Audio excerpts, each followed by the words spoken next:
Now this game's heating up. Hey, what's up? I got some more lore content for you guys. So patch 1.6 just dropped, and it looks like there are some pretty big changes. Before I get into the run through, if you're new, please consider hitting the subscribe button to stay up to date with my content. I make deck profiles, beginner friendly videos, gameplay highlights, and other lore related stuff. My current goal is just 1,000 subs and I'm only a couple hundred away, so it would be awesome if you joined.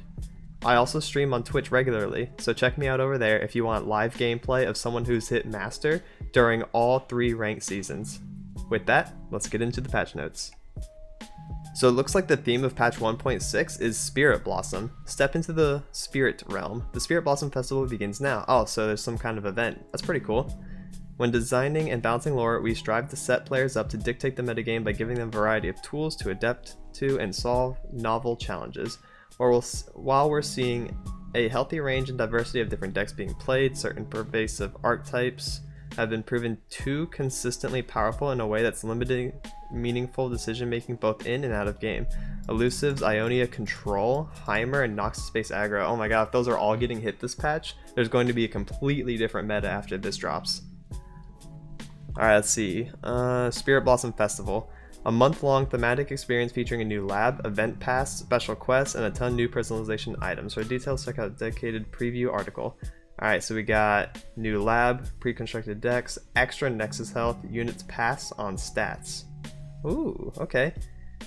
Some more rewards and stuff, which is always good. You love to see free cards, free materials and stuff like that, so that you can make the decks that you want.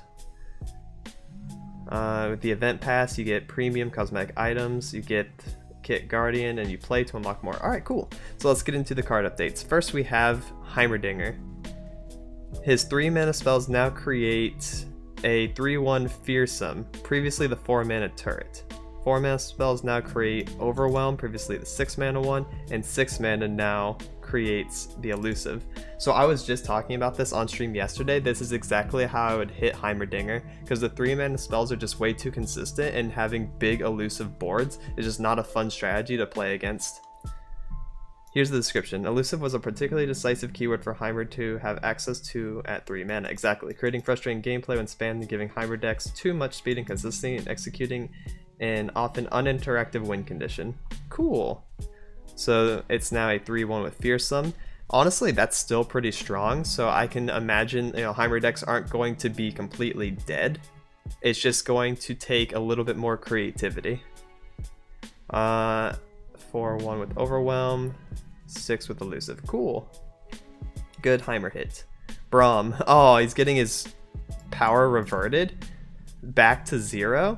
Overall, we're happy with the results of the Braum rework in patch 1.4. Together with the changes to Anivia 1.4, they provided more viable for earlier champion options and made the region more generally playable. It's true. When making the changes to Braum, we did err on the side of pushing his power level to make sure his rework was definitely an upgrade and leave ourselves room for adjustment if he proved too powerful. In particular, Braum's 1 power baseline led to certain very sharp matchups while providing strong all-around value, so we're moving his base power back to 0 and reducing it at level 2 to 1 attack to make him less capable of immediately seizing control of games. Wow, this is not a hit that I was expecting. They just straight up reverted what they did to his attack stat. His rework is still the same, so I think this is a pretty big hit actually. You're still going to get the 3/3, but Braum's not going to be able to kill off like early aggressive units that have only 1 HP. Alright, next we have Anivia. Anivia and the Freljord are in a better spot since their changes in 1.4, but like Braum, we want to follow up our initial changes in the best interest of long-term gameplay health. Our new lower cost copy Anivia strategies is significantly easier to pull off. Okay, so they're just nerfing her by 1 HP. This doesn't really do all that much against the deck because they're just going to revive her anyways. If she has already reached egg form, then their win condition has practically been solved. So, oh, this is big. Oh god, this is a big hit. What? Relentless Pursuit from fast to slow spell. Yikes. We've actually wanted to make this change for some time. Rally is generally intended as a slow spell effect, but it is a nerf regardless of the design intent, and other Demacia changes have previously taken precedence. Relentless Pursuit is already very often cast at slow speed. That's not true. The main time that people cast Relentless Pursuit is during combat phase. So like if you attack the deck that is using Relentless Pursuit, once your attack finishes, it is their action. Since they cast Relentless Pursuit during the battle, they get to attack right away. So this is actually not true. Very often Relentless Pursuit was cast during battle, not at slow speed.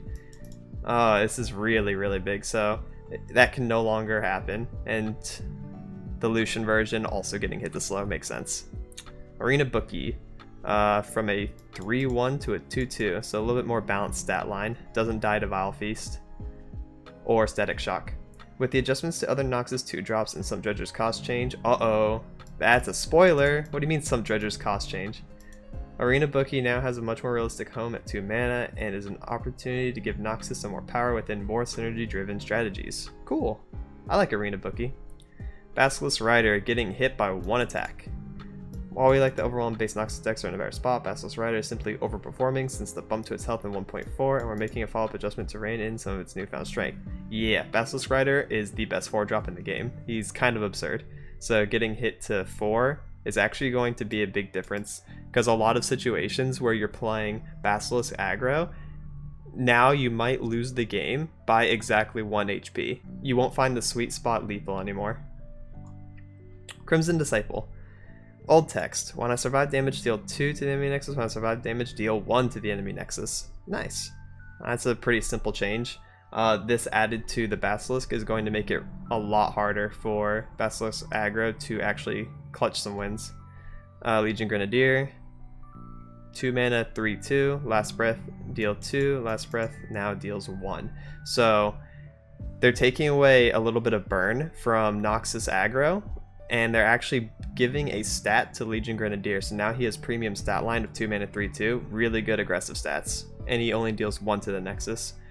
This also is a big deal when you're considering Harrowing as a win condition, because oftentimes in Basilisk aggro, if you had to resort to Harrowing, you would usually win off of getting, 2 or even 3 of your Grenadiers that died during the game, and that's 4 or 6 more burst damage. Now that's being reduced heavily, so it's going to be a little harder to close out games even when using Harrowing. So this is an overall, lot of big hits to Basilisk aggro. Flash of Brilliance, going from 3 to 4 mana. In the past, we've adjusted Flash to make it more satisfying and effective, but the potential to create multiple free 3/1s, regardless of keyword, without windows for interaction, has proven to be an environment warping effect over time. True, it's really, really strong. This means Flash will always have a cost and just how it interacts with Heimer's new turret progression, creating overwhelmed turrets that allow greater opportunities for counterplay through blocking. Another hit to Heimer. This is pretty crazy.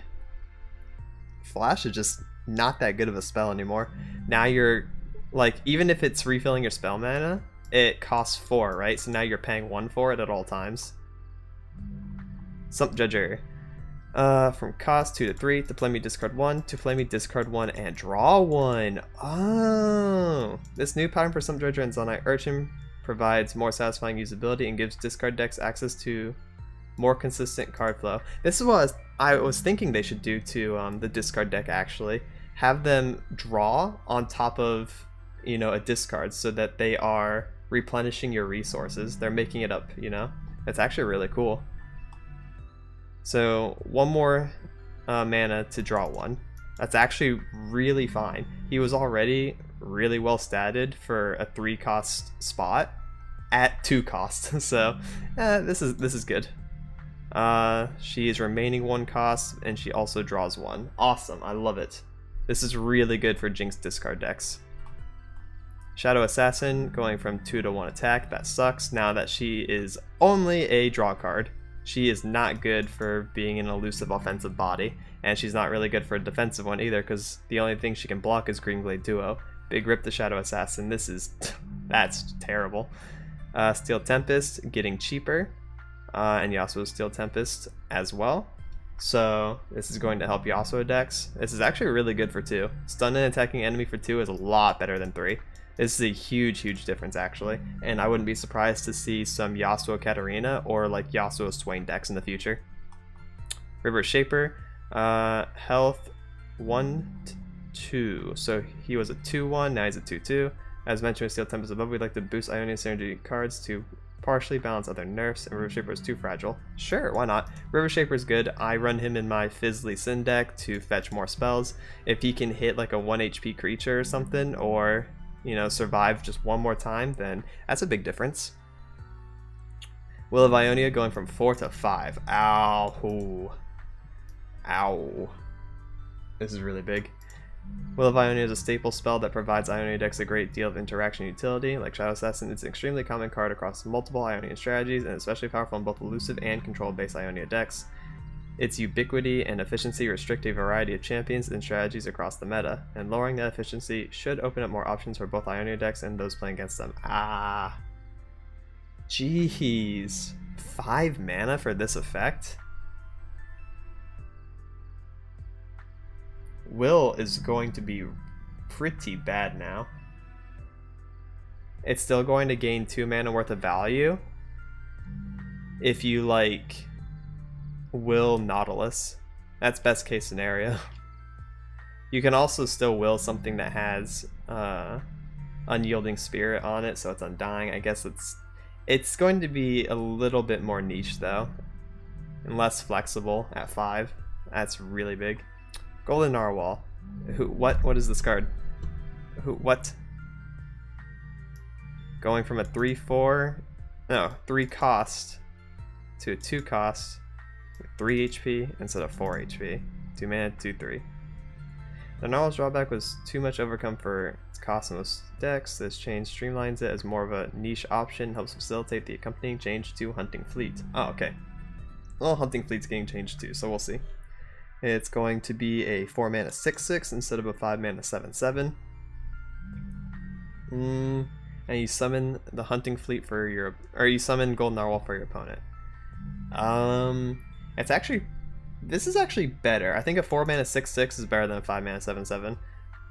Getting this out on turn 4 is actually kind of big, and if you attack the Narwhal with it right away, then you're going to have a 4 mana 6/4. That's really good. That's actually disgusting.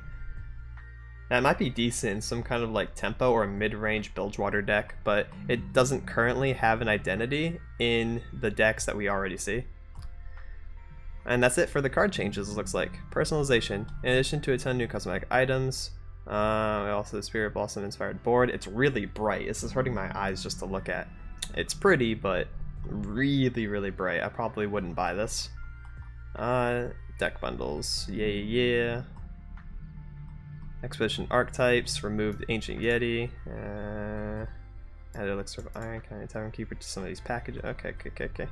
And bug fixes. Swain now gains level up. Wait, Swain now gains level up progress from Final Spark Overwhelm damage. Huh. He didn't before. That's interesting. Okay. It looks like that's it. That's awesome. I think Riot's doing a good job balancing what is meta right now. So like most of the top decks got hit. The best deck being Basilisk Aggro got multiple nerfs. Zombie and Nivea got multiple nerfs. Scouts that include Lucian got nerfed. Heimer received multiple nerfs. And it's cool. Jinx Discard getting a little bit of a buff. I'm going to be playing that more casually and seeing what I can do with it. So that's exciting. Also, Kinku Elusives got nerfed. And Ionia got nerfed in general. So yeah, okay. Overall, the correct direction for the changes. None of these, like, don't make sense. Other than Arena Bookie's kind of random and Golden Narwhal's kind of random. Other than that, I really like it. It's going to be a refreshing take on the meta in the next couple days. And that's it for this one. Please like and subscribe if you thought this video was informative or entertaining. It really helps me out since I'm still trying to grow. I'll be releasing more deck profiles, guides, and gameplay highlights in the near future. Thank you so much for watching and have a good one. Laters.